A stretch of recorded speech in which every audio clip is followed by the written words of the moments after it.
Before a roll call, what I'm going to do is acknowledge that we have an audience here, and thank you very much for being here, okay? Thank you. Roll call, please. Mr. Garcia? Present. Mr. Larison? Yes. Mr. Foster? Kaufman? Ms. Barnes? Mr. Kim?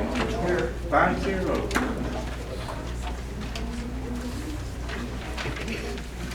Okay, now that we have roll call, I'm going to ask if there are any individuals that would like to address the board on items on the agenda, not appearing on the agenda, or having posted. Yes. These are items that we're going to be going now. Thank you. I'm going to start. Yes. Board and superintendent. Thank you. Yeah.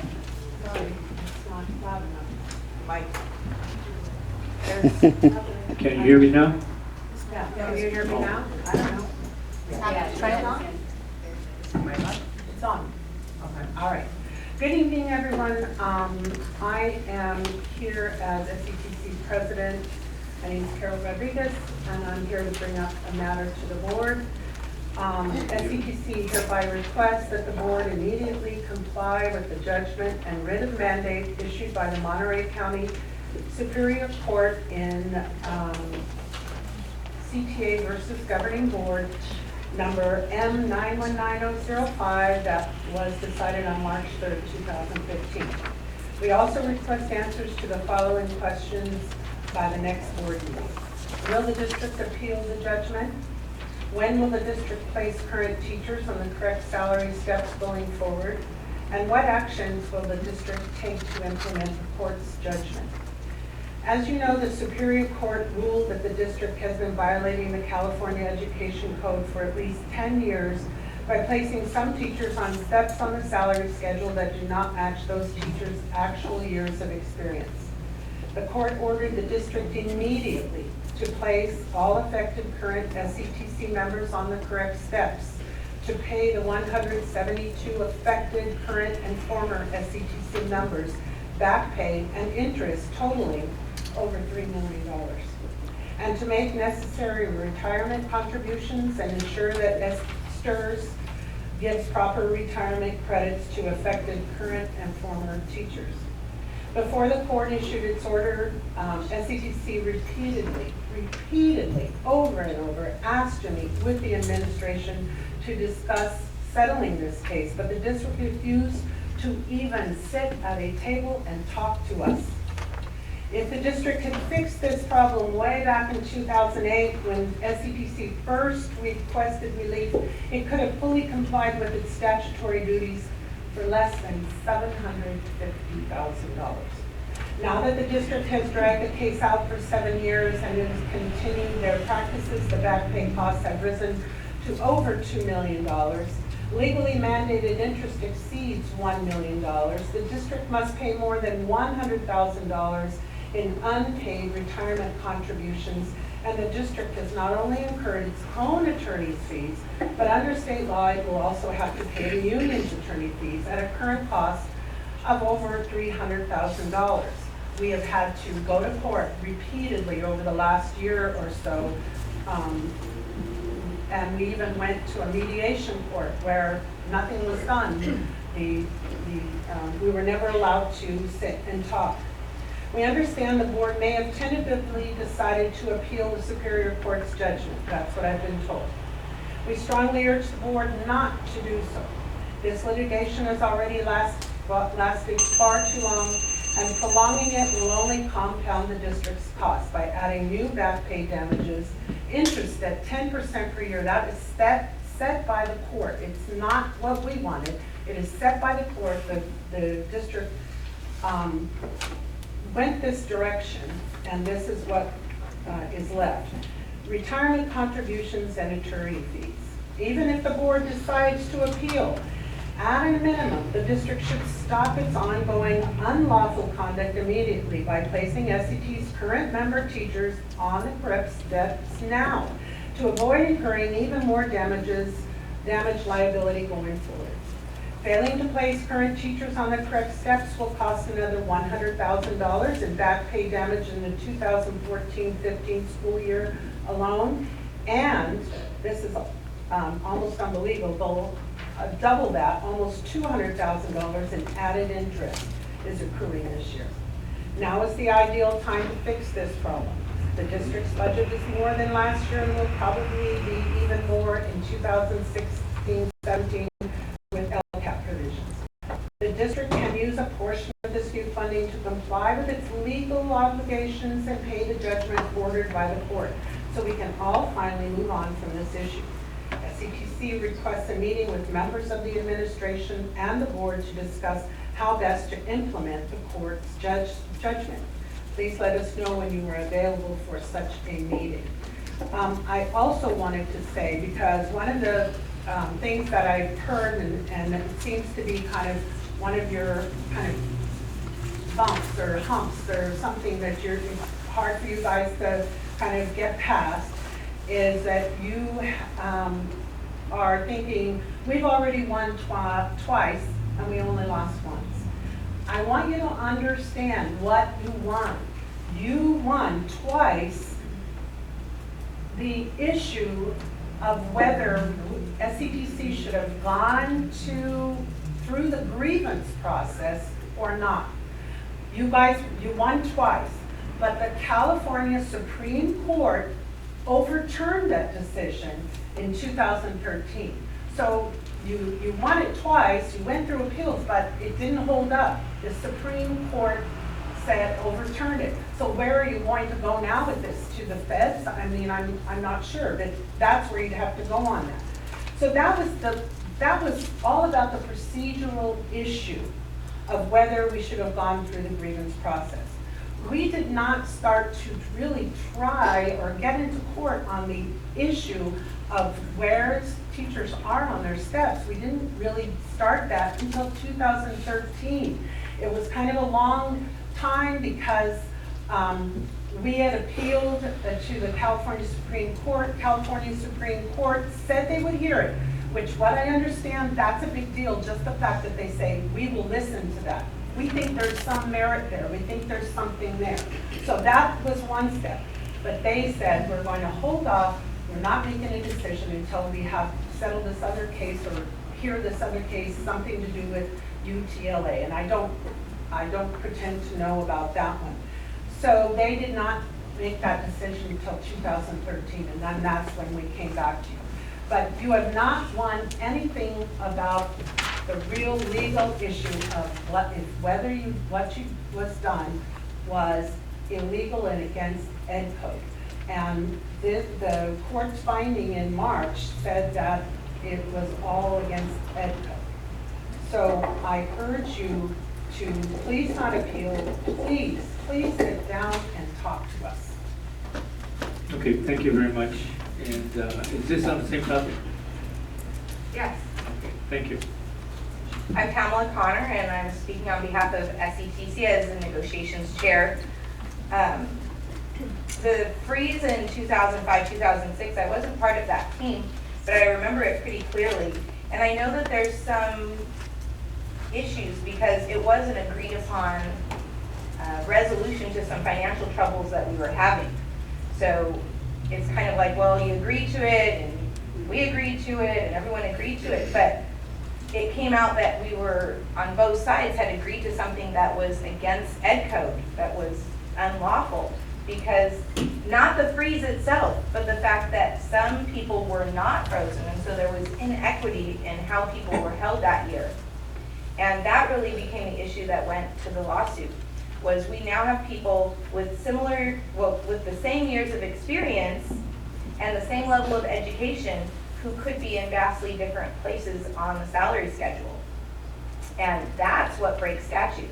People with the same amount of education and the same years of experience should be in the same place, whether they got that experience early in their career or later in their career. I was very proud to be on the negotiations team later in 2008 when that was brought up, and we said, this is a little bit crazy. And we had some language in the contract that just seemed very unfair in how it held people. And we changed that language, we removed it, we squared out or rectangled up the salary schedule and stopped restricting people from their proper movement in steps, no matter which column they were on, which really showed at that point that we understood that we were doing something that really wasn't fair. We didn't really know at that point that it was also against statute. And we tried to kind of fix it at that time, but we didn't entirely fix it, which kind of makes the problem even worse, because some people were fixed and some people weren't fixed. And what we really want now is to see it fixed. People that have the same experience and the same education should be in the same place. And we want what's best for the district too. A long time has passed, and so now these dollar amounts have gotten really large. We want to see it fixed. And when in settlement, when we were trying to have settlement conferences, it was so that we could work together to find a solution that would resolve the problem and keep the district financially solvent into the future. And that's still what we hope to do, and what the attorneys say is possible if we sit down to look at it now. Appealing it just will make those numbers get larger and larger, and it could be flipped in the future, and it could not. Either way, now seems like a good time to try to solve it. Thank you very much. Any other speakers from individuals from the audience? Items not on the agenda? I just had a quick question. Information. Gabriela Perez, a teacher in the district. When I heard the presentation, the question that came up to my mind is, if it was found out in 2008 that this procedure was against Ed Code, and the board and the district could read that up in Ed Code that it was illegal, why wasn't action taken immediately, at least to place teachers in the right position at that time, to not incur any more damage going forward? I mean, that is now 7 years ago. So why was no action taken to place people in the right position at that time? Thank you very much. Any other persons from the audience on item not on the agenda? Okay, next item. We're going to move on to the next item, which will be transportation. This is an informational item that will be, the topic is transportation. Mr. President, trustees, Dr. Elizabeth, peers, and members of the audience. We would ask for an information briefing on our transportation assets and mission in this district. And tonight I have my transportation supervisor, Rick is here, and Terry Ryan is close by also. This changes it. We have a Which short one is the slide pointer? presentation. Is it this one? We'll interject a couple of comments as we move forward. Okay. As we start, I will tell you that we get a dollar amount that's fixed every year for transportation. You'll see that number later. And we subsidize the rest, so there's a significant encroachment in transportation to make do in our district. The amount we get from the feds is not pegged against any CPI. It's a fixed dollar amount forever, unless the governor or legislature changes that. With that, Terry, Rick, go ahead and start, and I'll jump in periodically. Thank you very much, board, members of the staff, and the public. Rick, I want to thank you. Jerry, thank you for all your support in getting this presentation put together. And I think it's also important to have accurate information in your board report. There is a quick blurb that I wrote for a board analysis. And if you go down the fiscal impact, which Jerry was just talking about, if you would please change 2014-15 to 13-14 on that fiscal impact. Those, any numbers you see tonight as far as costs incurred, and we're going to look at those a little later on, were for 13-14, the year finished, not 14-15, because of 15 years not finished. And number two, in that same fiscal impact, and just as a note to everyone here, we, in addition to the federal money that we receive, state money that we receive through our funding, which as Jerry had indicated is set, we also Rick does and his staff do a fantastic job doing field trips.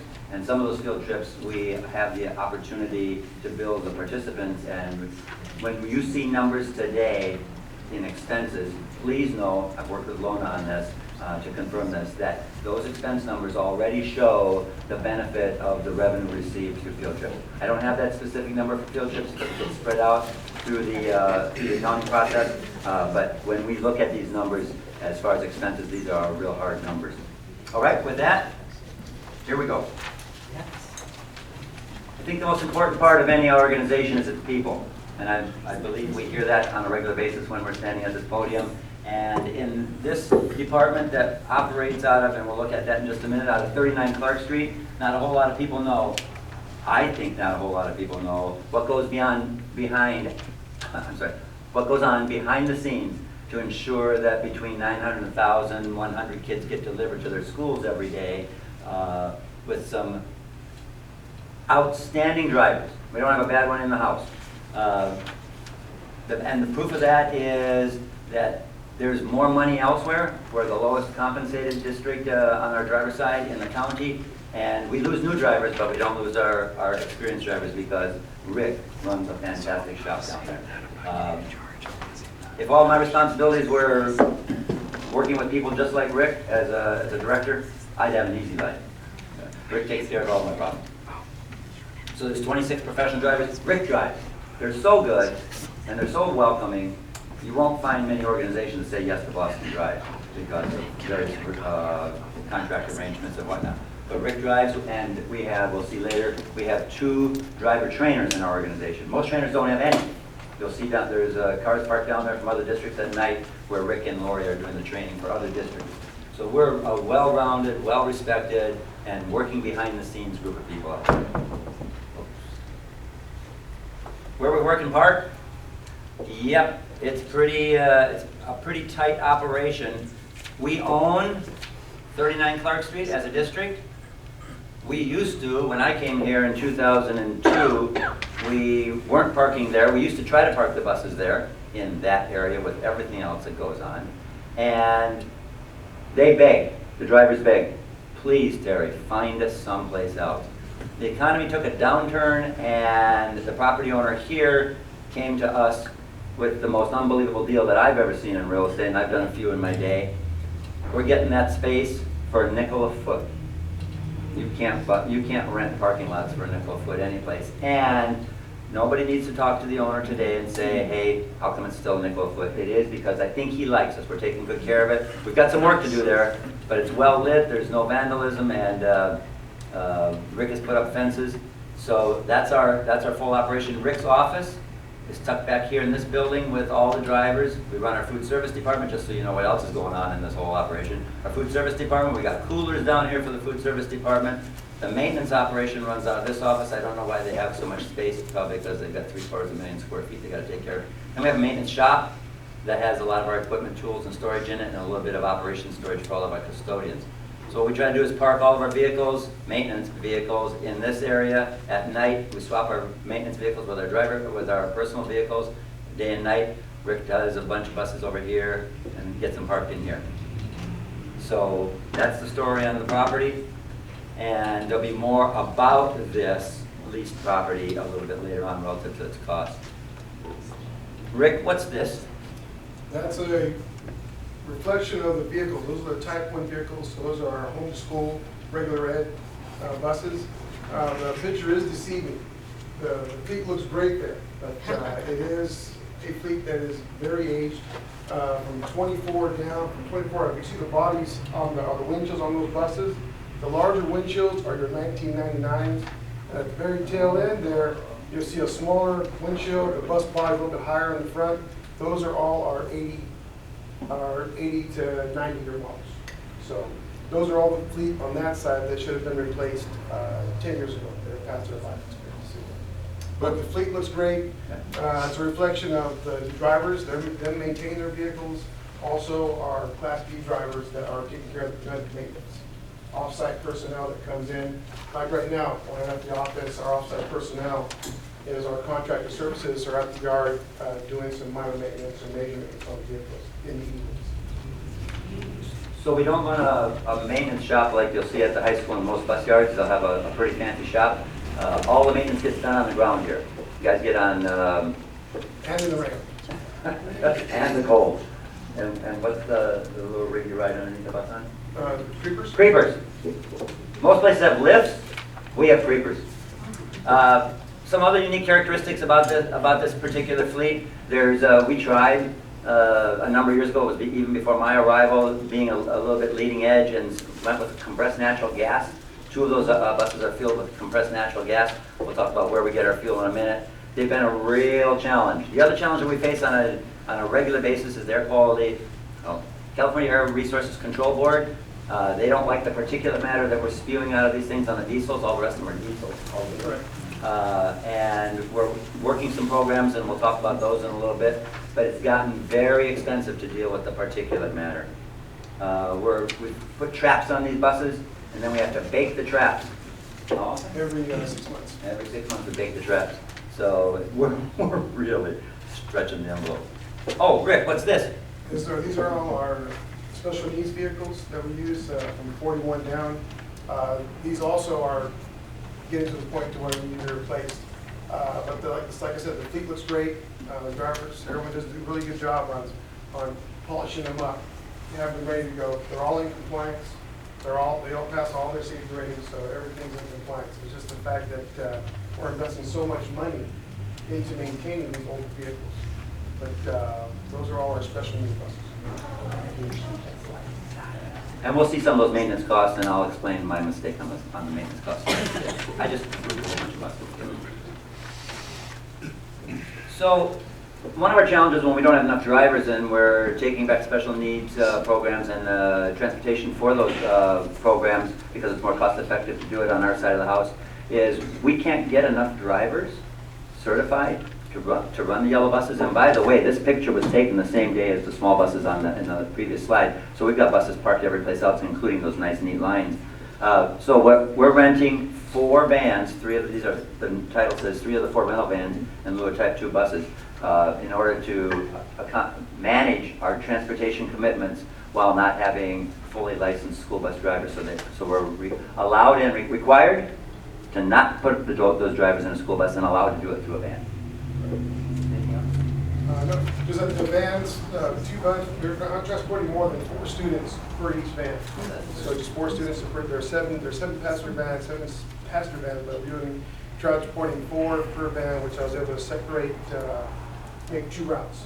There's actually 2 routes for drop down. Instead of a 1 bus and 2 drivers, you've got 4 vans and 4 drivers. The reason for that is the drivers are in training, but until they're certified, they have to drive the vans. They'll be finished with their training in July, and so next year they'll move into buses that are available. And those vans at $1,000 a month will go away. All those vans, the drivers they have passed their Class B license, CDL. They have taken their classroom training for school bus drivers. They passed their written test through CHP, their first aid. So they've got everything in place. All of them is their behind the wheel training. From that point, they'll be certified. So those 4 drivers will be certified behind the front of this kind of school. Showing our age. So what we have here is showing our age. Where's our first showing our age? What we have here on the left-hand vertical is the bus age, and so those numbers are in blue, starting out at 0 and 5 and 10. We still don't have anything on the chart, and then the chart line shows the age. And all I did was take the buses from the oldest to the most current purchase, and you can see that our newest Type 1, those long buses that are our major home to school, where we transport most of our highest number of students, our newest bus is 16 years old. What we've done to compare against the age is, well, what's the mileage look like? So the mileage is up the right-hand side, and it's in red. And so Rick's going to explain why we have some of these dips. So we've got some equipment out there, and each one of those lines is a bus. So we've got buses out there with in excess of 150,000 miles on it. This is not an over-the-road truck that does 1 million miles a year. This is a unit that does 14 miles in the morning and 14 miles in the afternoon on average. So they've been around the city a lot. Rick, explain to us real quick what's going on with a bus that only has, the oldest bus that only has 70,000 miles. Bus 12's got a new engine. just got replaced. About, maybe 5 or 6 years ago, that was replaced. Okay. And let's see, what's another one? We dropped from here. Actually, that's its third engine, I'm sorry. Oh, it's a third engine on 12E? Yes. Just a third. Just a third. And I think we also do odometers in here someplace too. Yes, don't we? odometers on 5, 6, and 8. New odometers. And I said the other day, I said, so why do we put a new odometer in? I mean, It's fun so much, they just spin out. So they only go so high. so that's not the real mileage on those vehicles. That's what the odometer reading was last week. So I'm pretty sure those miles are up here someplace. Yeah, they're up. And On I- the chassis, yeah, they're all up over 150,000. we make a little bit light of it, and only because I'm really used to the rules and regulations of selling a car. You can't sell a car with a new odometer without disclosing that. Well, that's what's going on there. And then these are two very interesting buses. Tell us a little bit about 21 and 22, Rick. 21 and 22 have limited seating. 21 is a 46-passenger vehicle, and 22 is a 50-passenger vehicle. They have 2x2 seating like a charter bus, and those I use for specialized field trips. Any field trips that have a count that's low enough, I'll set that vehicle on that field trip. Also used for water safety, because those are multiple trips with limited capacity. So with that capacity, we can't run a typical home-to-school route, so that's why they don't have a lot of miles on them. And there was a time back in the day, what year are those? 99's also. Yeah, they're 16 years old. At one point in time, we were looking at doing a lot more trips commercially, and then the California Bus Association said, hey, you can't compete with us, so get out of our business. So we had to shut them down. We were trying to make money. We're making good money. Yeah, we were. This is the, this is the wrong slide, isn't it? I apologize for this. Age, mileage of the 16 type 1s, age, annual maintenance cost for the 16 type 1s, and then this is the type 2 20 passenger. No, this is right. Showing our age. So this gives us a much better representation of what the mileage is relative to the age of the bus. These are our special needs buses, and the newest bus is 44E, and it's about 12 years old, and it's got 110,000 miles on it. Look at the mileage on this, 260,000 miles on this bus. My God, we're having fun. So again, then I think this is where, no, this is the annual maintenance cost. So up this side is what we paid just this last year. So this happens every year. If we're not using a bus a lot, that's a standby bus, is that right? Yes. Rick? So 41E, I said, why is the maintenance so low on 41E? Well, it's 25 years old and we don't use it unless we have to because it might not come home. And then we have our two wheelchair buses, and we're really getting into the business now of transporting special needs students that are wheelchair bound. So this was our first foray buying used buses. I think we paid $5,000 about per bus, and I looked at the maintenance cost on that. After you buy one for $5,000, you spend $14,000 on maintaining it. So we've got some work to do. This is interesting. Where we transport students, how many there are, and how they get there. So these are schools that we do regular home-to-school transportation using the big buses. 19 buses, as many as 4 going to Bronda Meadows, University Park, and then everybody else is 2, except for Roosevelt, they get 3. There's our number of students. These are general representations. You can see that I've got zeros on the end of all these because it's a different load every day, but it's about 1,100 students a day. And it takes us 105 hours a day to do that, just home to school. Oh, any questions on that? No? Observations? And then on the special needs home to school, here's our routes. We're running some routes. When it says include MCOE, Rick, what does that mean? That means that MCOE, Office of MCOE is actually transporting our students to Bronda Meadows, to the county programs. Those that I can't handle. So we're doing as many as we can ourselves, but whatever I can't, we have to contract out to the county to do for us. And so that's the same thing with University Park and University Cammon? Park, yes, correct. Okay, so there's some of our buses in here and some of the county buses. And then you can see where we're using our rental vans.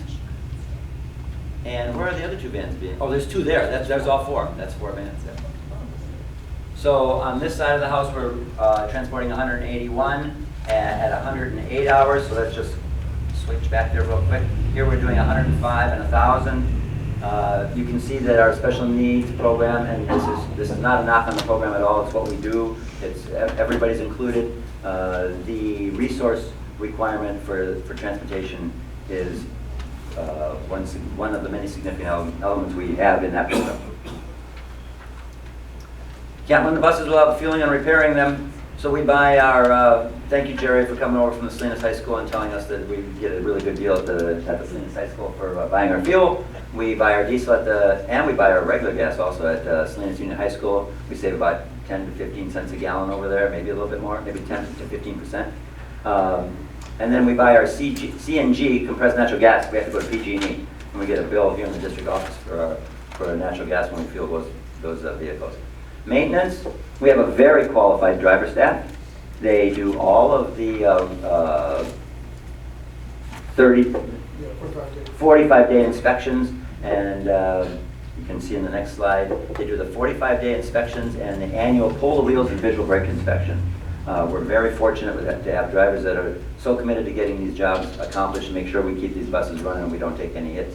When we can't do it ourselves, on the minor maintenance side, then on the regular maintenance, we use a mobile mechanic who works in the yard at 39 Clark Street. And then that mobile mechanic also has a shop in town where if we have to take, he does it on a creeper also, but he has a shop that we pull the bus off and take it to his shop.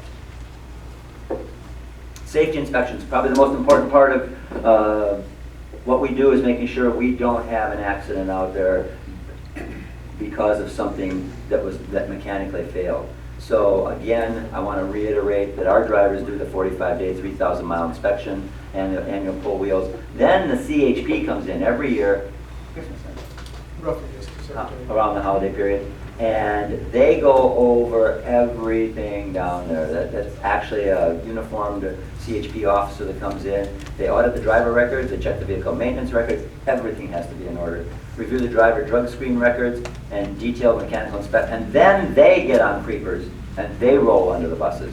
Kind of like you see them at the way stations on the freeways for the big rigs.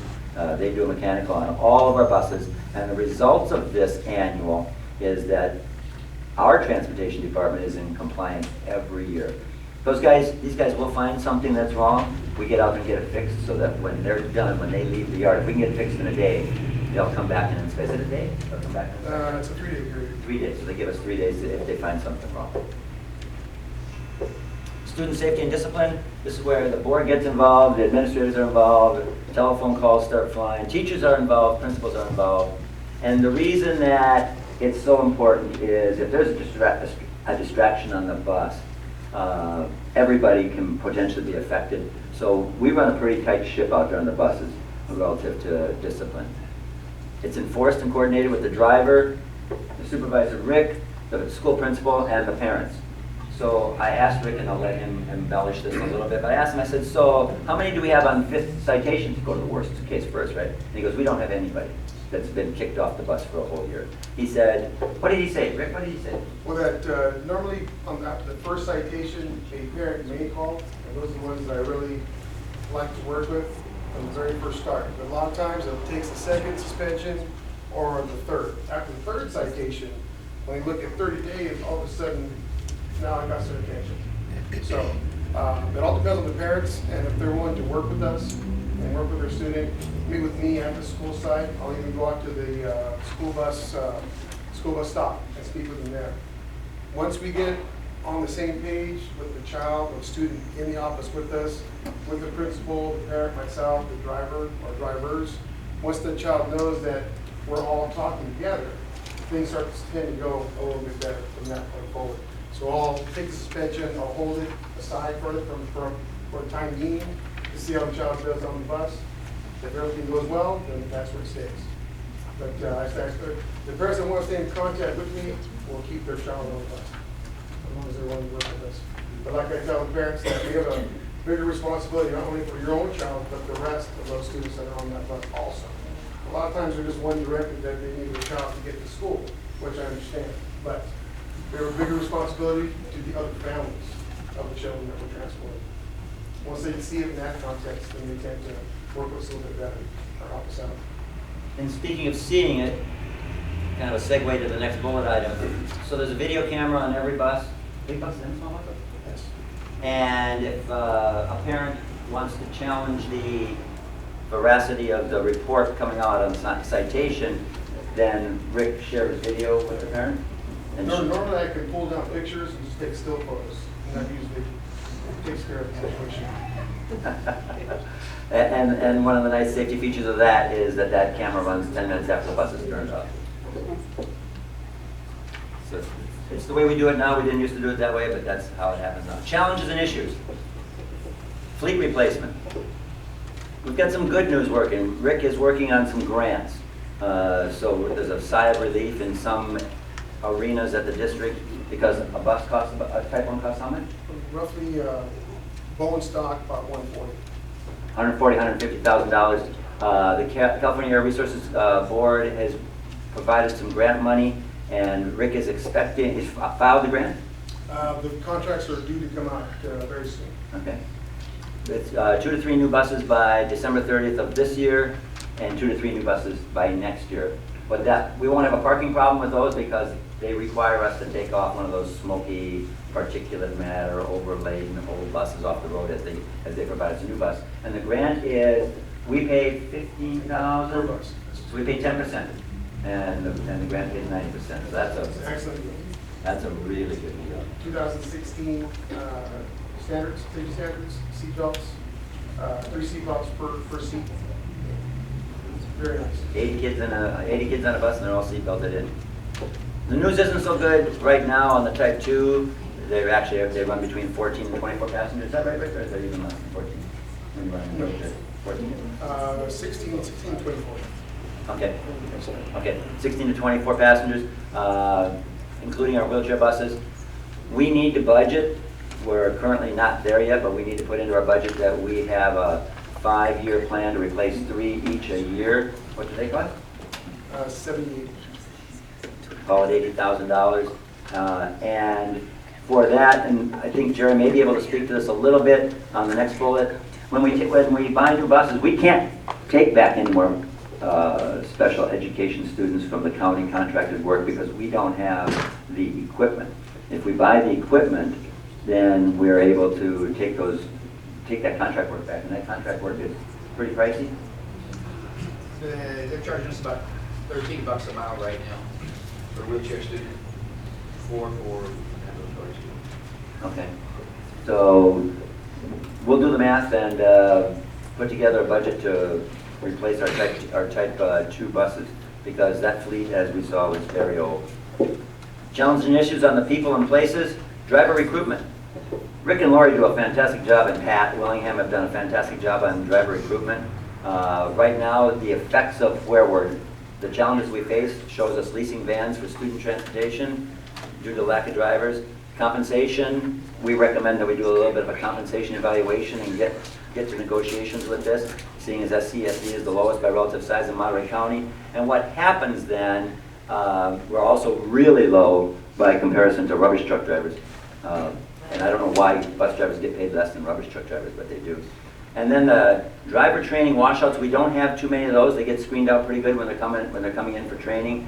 But as soon as they get trained, the young ones go someplace else. We just lost one. Yeah, one. Just after the new year. She came on last summer, was trained by us. We put the time and effort into her, and everything was going great. Was offered a job after the holiday at Monterey Prison by school district. Compensation, I was given, she was at 5 hours a day, but she took a 4-hour job at Monterey Peninsula due to the increase in pay that she was going to receive. And they also, a lot of districts do this.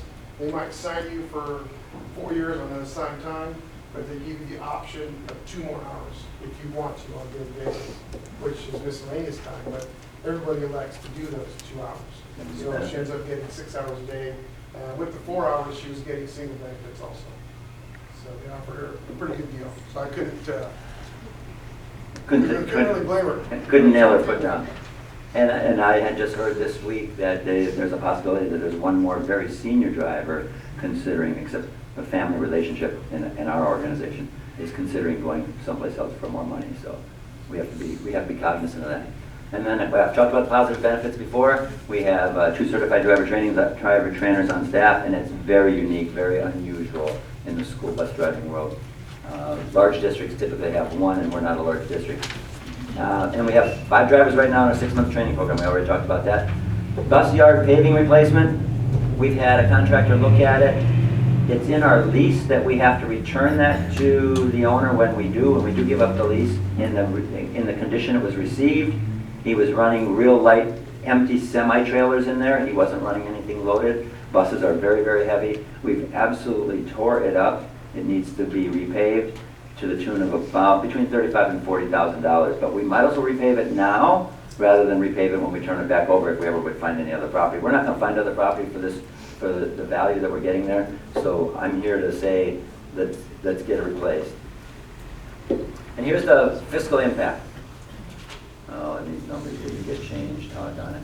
So it's 2013-14 transpo. If this is the 0 line, whether you're making money or losing money, our salaries and benefits and expenses, the green bar is for our general ed businesses. It costs us about $820,000 a year. And our special ed costs us about $580,000. This is in salaries and benefits. This is how we get the bus down the road every morning and every afternoon. These are our supplies and services. They run about equal, so you got that great big fleet of large buses and those small buses, and it costs about the same to keep them maintained at about, each one of them at about $210,000 a year. And then this is what our CBO was talking about earlier today. We get about I think it's right under $300,000 of money through the LCFF. Yeah, 314,000. 314. I think that's it, right? Yeah, that's it. In closing, I would tell you that it's a countywide problem. And Gary Bosson, the county CBO, has pulled a task force together. And so we are looking, I'm on that task force, and we're looking at fuel prices, bus training. Driver training is the recurring theme that every district in this county that has buses still has an issue with. And so we're working that to make it better. But for right now, we have an issue, and almost every other district that does too. I didn't know you were going to get an avid salad there. Yeah. Let's give him a hand. Thank you very much for the presentation. Any questions? Any questions? And, board members, do you have any questions? Before Rick sits down. Presentation, Ms. Barnes? I just have one. First of all, thanks all the bus drivers. You guys have the patience of Job. I can't imagine a job like you're doing. It's really difficult with the children. But basically, I just wanted to ask, how often do you get to the 4th and 5th citation? Not very often. Not very often. No. That's great. Which is really good. And I'd like to offer a comment in closing relative to that point also, with the patience of Job. The bus drivers are the district diplomats for those 1,000 students. They're the first one that see those kids in the morning that represent the district, and they're the last ones in the afternoon as they're saying goodbye. So, and a little bit of interaction in between. So they do we don't even do personality testing before we hire them, but by gosh, they're a fantastic group out there. That's good. There's a question from the audience here. Terry, you said that you were leasing the vans basically because of driver issues. Is there any cost savings for looking at purchasing vans to replace the Type 2 buses for smaller groups so that if we don't? We can only carry 4 people in, that's the problem. And we I don't know if expect, we have buses that only carry that. Because I see them, I come from Soledad, and I know some other buses come with 1 or 2 That's passengers. MCOE. that's why it costs $13 a child out of MCOE. So for us, it wouldn't be. The van, oh, I see what you're saying. We only had 1 or 2 to transport. Right. If we ever end up in that situation, but if we really do a lot of routing and we try to get as many children on the bus as possible when we're running the bus, you'll see that again in the Rhonda Elementary program. Slides that we're going to do is developing the routes to get all those children in. Basically, what Griff does is try to fill the bus up. So basically, that county bus is transporting either our students are from Santa Rita, but then very special needs students. So Santa Rita contracts with MCOE also. But if I had a vehicle and I had a program or whatnot, I could actually contract our services at a lesser rate to transport kids down south to the peninsula, up north also. So there's a benefit to that also. We had the bus, yeah. So we don't have really any routes that are that small. No. No, right now we are at max capacity on all the buses. Carol knows, you know, you go to Brown Meadows. And all the teachers also, they're just amazed that when the county bus rolls up, there's 2 or 3 kids, right? At Lincoln School, you think Lincoln, University Park, and even Monterey Park. Our vehicles, we're running anywhere from 10, some of them have 16 stops at one for special ed. So those kids are on the bus for a long time. The only thing is that the kids are on the bus for a long time. Right. And then, yes. But our diplomats have done a good job, right? One more question before we go to the next item. We are max capacity all the I time. don't think you answered the first question. Which one? Is it more cost effective to purchase vans than it is to lease them in some cases? Because it's such a short-term operation, no. Yeah. It's a short term. It's gonna be 3 months. Yeah, that I want to get rid of. Okay, we have one question up here from Ms. Barnes. I just have one more question. You said there were 170 kids coming from Roosevelt, bus to Roosevelt. How many of those are Tynan Village kids? Tynan Village is one of our major stops. That's for kinders and our primary and our secondary students. So yes, there's a good 50 to 80 kids on a daily basis there. Yeah, all of us have to go through that. That's possible. One more question coming from myself, if I may. You mentioned something about grants, or a grant that you're working on or just finished. Yes, for Air Resource Board has a grant coming out for the type 1 buses for large ones. And they've put the contracts out. They know that we have 5 vehicles to do replacement. So those are the 5 they're going to replace. I just have to wait for them to put the contracts out, and then they'll bring the buses. The reason I'm asking the question, because there's other opportunities through the feds, transportation, national, the Department of Transportation. They offer grants out there as long as they're a joint venture.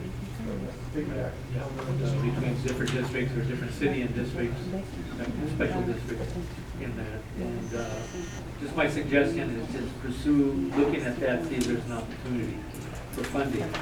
And also the military has a lot of surplus vehicles, maybe you can snatch a couple of those, those buses that they use, except their armor, you take the armor out. There you go. That'll get better mileage. Okay, but there's other venues, other ways of getting transportation vehicles, and state will probably be okay, as long as they're models. Okay, yep. Especially through its professional organizations that he owns. That's their surplus. Okay. Their surplus. Okay, any other questions? The board? Saying none, we're going to go to the next item. Thank you. Okay, and the next item is action item. This is reopening, the item is reopening Boronda Elementary School instructional programs. Okay? So, who's presenting? Dr. Lusa. This is a group presentation, Mr. President, trustees, Dr. Lusa, and members of the audience again. 2 weeks ago, we presented for information substantially what you're going to see tonight. We bring it back for action, and we have a couple of things we've tweaked on it. And the subject, of course, is reopening Old Boronda School and how we would reopen it and when we would reopen it. If you'll recall, make sure I get this thing going in the right direction. We closed it about, We closed the school about 10 years ago. It was in pretty bad shape when it closed. However, over the 10-year period, we have incrementally improved classroom after classroom as we have rented space out to MCOE, and we've gotten a significant amount of money in the hundreds of thousands of dollars for those rental operations that we review annually with MCOE. It's now time to take back that school, however, and what we propose, this is the main street here, Fontes. Office is right here. We would propose moving the first increment, phase 1, into this section of the school, whether it's option 2 or option 3, or an option